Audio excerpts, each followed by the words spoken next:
You're listening to the Dibbly-Dobbly podcast. Remember to like, share, comment, subscribe, and click the bell to make sure you get the latest episodes of the podcast. Be sure to like and share our Facebook page and follow us on Twitter and on Instagram.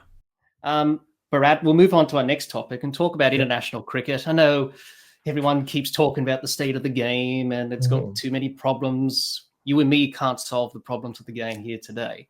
But there's so many problems with the game, the three formats, the future of them, the rise of T20 franchise cricket, and the IPL is going to start at the end of this month until May. So, it's going for nearly 3 months.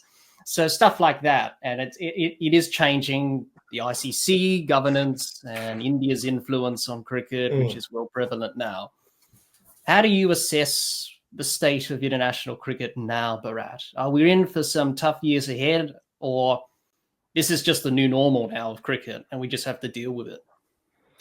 I guess it starts with how you perceive as an individual what international cricket is, or in 2025, and what you want it to be like. I mean, I think it's a very human thing to not accept change. We all do it in our respective lives. Like, I'm a huge wrestling fan. Like, would I want wrestling to go back to the Attitude Era where there is a WWF and a WCW and there's Monday Night Raw versus Monday Nitro? Of course I would. Like, that's what I grew up on, and that's what I enjoyed the most growing up. So I mean, from a cricket sense, like even now, like which cricket tragic wouldn't want us to go back to the days of Benson and Hedges cricket and in the Tri-Series cricket where 12 games and then the best of 3 finals and all of that, because that's what we grew up on. That's what, we fell in love with cricket for in many ways. But the other way of looking at it is, so who benefited when when we loved cricket the most, the 90s and maybe till the mid 2000s? So was the rest of the cricket world really benefiting? I mean, you can say, New Zealand and South Africa and West Indies were all playing a lot of cricket, but once cricket, like any other sport, became a business, and once broadcasting took off like it has around the world, you just had to read the tea leaves and kind of, I'm not saying condone every change that's happened and be okay with how much it has changed, but just accept the fact that things were going to change, right? We're not going to go back to the heady heights of South Africa and New Zealand playing 3 match test series and Australia and West Indies playing 5 tests against each other. Everything's become more expensive, like hosting test cricket, and some countries just are they're not able, there's always this, there are two views, and trust me, before we go anywhere with this answer, personally, I would love cricket to be the way it was, everyone playing against each other, everybody being on an equal footing.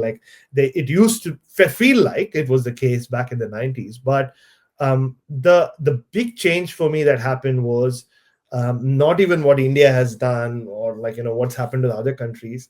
It's basically how much power players had over decisions regarding their own career back in the 90s and before the IPL maybe, and how much more power they have and how many more choices they have to make with regards to their own career. And we often forget that as people in the media or people as fans, that at the end of the day, the entertainment for us is provided by the players. I mean, yeah, teams matter, countries matter, but the players matter the most, right? And I think that has been the huge change when you look at experts talk about the master-slave relationship that always existed between boards and their players, which is why players would go on strike, which is why the Kerry Packer revolution happened, which is why, so many times players and the boards had clashes, but the boards always won back in the day, right? They always got their say, which is what has been the huge change or the biggest change once private investment came into cricket via the IPL.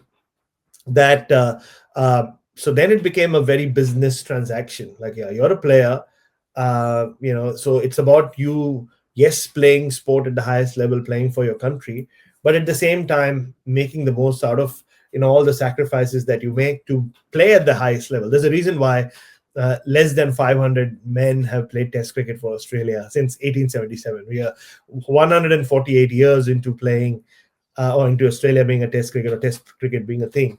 But less than 500 people have played Test cricket for Australia. I mean, that should tell you a lot about how difficult it is to get to that stage. And what I mean by that is now, if you are a player, and if you want to decide what career path you want to take, I mean, whether it's a Trent Bolt deciding to play former franchise cricket where he's still young and he could possibly still play Test cricket for the future of his family, or so many other players from everywhere taking that call. It's not just New Zealand and South Africa and West Indies, even Indian, Australian, English. I mean, not so many Indian players, but Australian English players have taken decisions on how they want their career to go.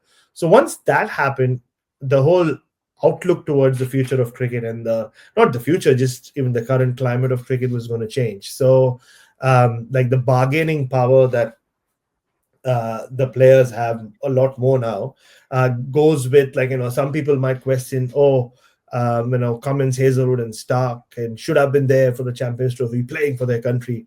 Yeah, but they also have just finished a very tough, arduous Test series where they've had to bowl a lot of overs. I mean, Hazelwood was injured for most of it, but Cummins and Stark Stark played 7 on the did. trot. And there you go. Like, yeah, and Stark played the 2 in Sri Lanka as well. So then, like, they are still human beings, and like, so these decisions, these back in the day, they didn't have that control over their careers, over their contracts. And we're talking about 90s. There were not even central contracts back then. Now they have. I mean, they have the power to say, look, I'll still stay fresh for the Ashes. I'll still stay fresh for the World Test Championship final.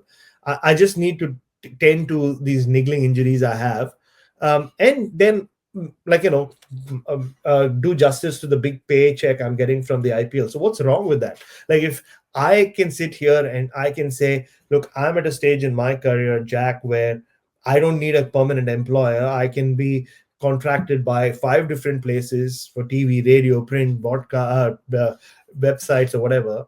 And why shouldn't the player have the same choice? And I think people forget that when they always look at it from a very utopian way of saying, like, oh no, I mean, Ireland should play more Test cricket, and Afghanistan is not, forget about the politics side of it, but just as the new Test team, they should be playing more Test cricket. I mean, it's easier said than done. It's not easy to host any of this. And the big change was going to be the IPL, and not the IPL as a tournament, but once the BCCI brought in these big industrialists and people of money and people who are business people into the industry, they were always going to treat it like a business. And that is the future going forward. India, Australia and England will play a lot of Test cricket against each other. And also, I think another thing that has happened is people are so focused on linear thinking, where the moment you hear 2-tier system, that's it. That means nobody will play against each other. And that's where they misunderstand or don't completely understand the Indian psyche or the psyche of the Indian cricket fan. As much as they love watching Indian cricket, they consume more international cricket than anyone else. I mean, when there's the Ashes on, enough people watch in India as much as, say, Australia and England, or maybe even more do. So it's India will want the Indian team playing throughout the year. So you can't always just play England and Australia. So India will continue playing with everyone else. And the question I always ask when this comes up is, and I've written about it in the past, like, so Indian cricket will treat world cricket like, it's sort of like, the best analogy I can come up with, it's almost like a kingdom. So they will make sure everybody makes more money than they did the previous year. They being not India. I mean, say Zimbabwe will make more money this year than they did last year, and so on and so forth. But it's not going to be egalitarian. That's just, in the whole concept of power and wealth sharing culturally works differently in the subcontinent than it does anywhere else. And the other question to be asked is, so when England and Australia were running the sport, when they were in power for 100 years, like, what did they do for India, Pakistan, West Indies? I mean, Australia played West Indies every year in the 80s when West Indies were a cash cow, right? They were such an entertaining team that everybody wanted to watch them. Australia didn't have India over between 91, 92 and 99, 2000. Like, imagine that. Like, imagine in the current climate where India here every year or Australia in India every other year. So, and Mark Howard made a good point about that as well. When he wrote that book on subconscious Exactly. cricket Yeah, very and much so. talking And about. like, so, and I'm not saying that this is right and that is wrong, but and I'm not indulging in whataboutery, but that's just the reality. That's just how it was. Like, so once the power shift happened, India were going to run it the way they know how to run things. Like, that's just, they were not going to run it. You can't use the Western first world um, ideologies to say that no, but you need to run it like that, everybody needs to be equal, but that's just not how the understanding is. And the funny thing is, when I speak to people in power in India about how, like, about these conversations, no, everybody needs, forget about them, like, dismissing it, they just don't even get the concept.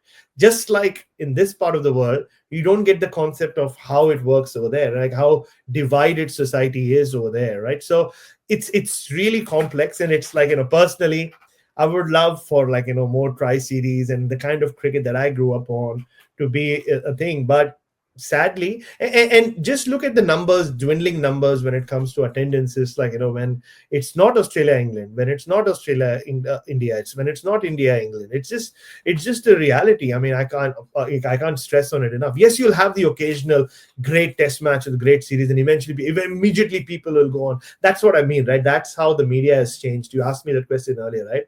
People are just waiting to jump on and, like, wave flags and say, oh, what about it, what about the two-tier system now? Look, New Zealand and South Africa just played a great test match. But what's the feasibility of that? What's the sustainability of that? Everything has gotten more expensive, and so that's just the reality of things. So yeah, I mean, I can't stress enough on how much I wish it wasn't the case, but I mean, you just have to accept change at times.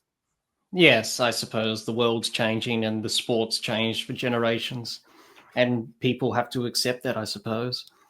Yeah, I You know, mean, it's right. I mean, think about it, right? Like, back in the 50s and 1960s, even New Zealand and Australia, what New Zealand didn't play in Australia for 20 years. Like, so, mm, like, Australia and England did treat it as their fiefdom for the longest time, didn't they? Like, it was their sport.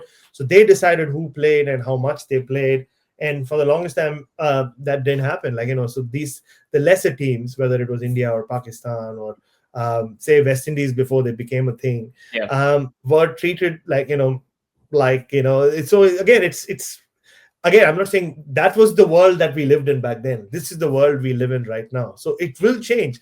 Wrestling has changed, like, wrestling's on Netflix now, which is kind of bizarre when you think about it. So if wrestling can change, cricket can change too, and we should yeah, change with it. absolutely, yeah, Our absolutely. outlook has to change. I mean, there is no utopia anymore. Yeah, And if you actually, and I've learned it, like, this is how I've got my head around how things are now, by looking at it from the player's perspective. Once you start looking at it at the player from the player's perspective, and once you start thinking about the fact that, or acknowledging the fact that without these players doing what they do, we won't have jobs and we won't be entertained the way we are as fans. I think you'll start getting your head around, like, where cricket is and where it's going. Test cricket will never die. Don't worry about that.